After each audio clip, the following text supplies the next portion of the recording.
Parliamo italiano. Per essere precisi, parliamo degli aggettivi dimostrativi. Questo, quello, questo, quello. Ma una piccola nota culturale non deve mai mancare nei miei video. Quando andavo a scuola io, imparavo in questo modo, come nello schema. Questo, codesto, quello. Uno schema che ho trovato su Google, niente di speciale, ma codesto, consideratelo un sinonimo di questo. Ora, come potete vedere, codesto, che è il più regolare di tutti, viene usato in un italiano, come dire, formale, burocratico, politico, letterario, poetico. Ma in questa regione italiana, quella segnata in rosso, la nostra amata Toscana, lo usano anche nel loro parlato. Detto ciò, let's start! Questo aggettivo dimostrativo indica qualcosa vicino a me, nello spazio, qui qua. Se non avete visto il video, vedetelo. Posso dire, questa pianta è verde, indica qualcosa vicino a me nel tempo. Posso dire, questa settimana vado al mare. Sì, vabbè, ciao bella, stai in Canada. Lo chiamiamo aggettivo quando precede il nome, perché concorda con il suo genere e il suo numero. E questo schema mi aiuta. Vi aiuta?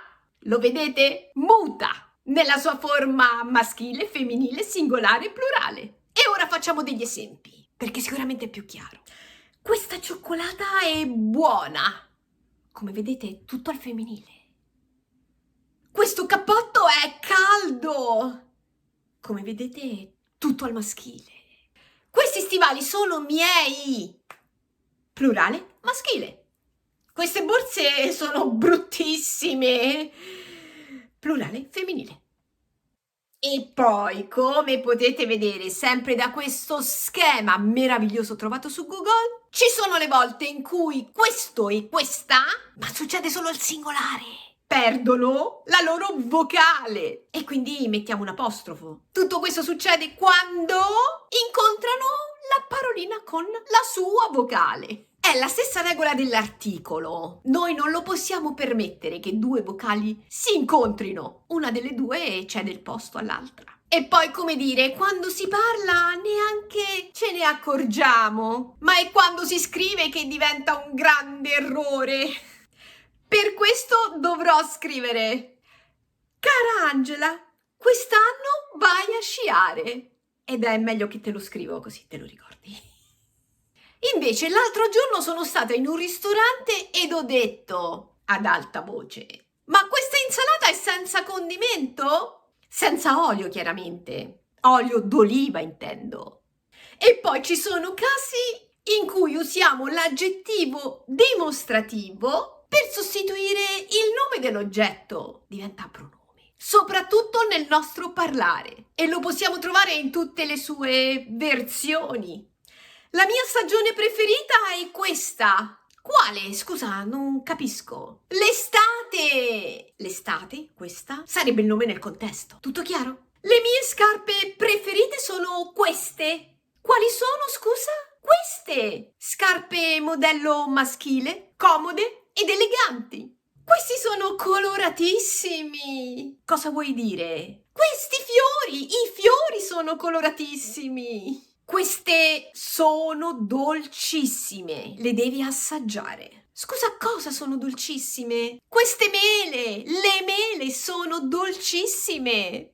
Quello invece indica qualcosa lontano da me, lì, là, nello spazio. Ad esempio, quella finestra è aperta, non la vedi? Chiudila per favore, fa freddo. Quello specchio è rotto, non credi sia da buttare? Ed ancora, nel tempo, indica qualcosa lontano da te nel tempo. Ad esempio, posso dire: quello è stato l'anno in cui mi sono sposata, nel 1997, tanto tempo fa.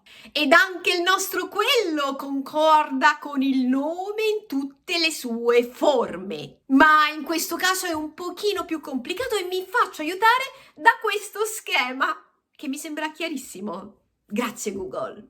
È molto semplice in realtà. Segui le regole degli articoli determinativi ed è chiaro in questo schema. Ora, consideriamo la sua radice, que, e non che, ma que, ricordatevelo. E aggiungiamo l'articolo ora, per essere chiari.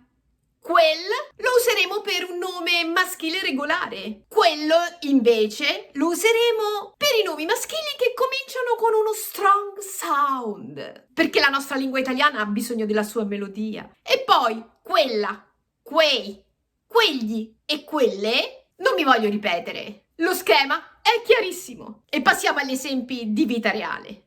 Quel telefono è nuovo, ma non lo vedi? Che è vecchio. Quello zaino è pesante, non lo posso portare. Ma quei gatti sono tuoi? Bellissimi. Quegli spaghetti non sono cotti bene. Quella camicia non è il mio stile. Quelle candele sono troppo profumate. Siamo andati al cinema ieri sera, ma quelle poltrone erano scomodissime.